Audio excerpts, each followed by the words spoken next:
আসসালামু আলাইকুম এভরিওয়ান, সবাই কেমন আছেন? যে দেখুন এখানে কতগুলি ছোট বোন ডাব পাড়াইছে। আপনার গাছ দেখেন, গাছটা তো বিশাল, মা দেখাই যাচ্ছে না এখন। দেখেন এখানে রেখে দিয়েছি, যে বাচ্চারা নিয়ে আসছে, আবার কাঁঠালও পেরে আনছে বাবা। দেখেন ওনারা কেটে দিয়েছে এবং ডাব কেটে এখন আবার ডাব কেটে কেটে বসে বসে খাচ্ছে।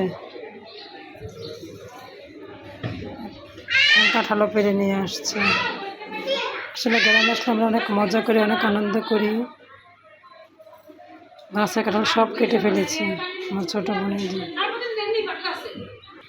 দেখেন কত বড় একটা কাঁঠাল পরে নিয়ে আসলো, এটা সবচেয়ে বড় কাঁঠালের রাজা।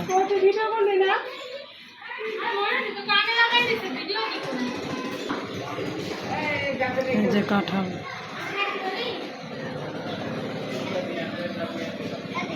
এখানে আমাদের কাঁঠাল নেয় কীভাবে।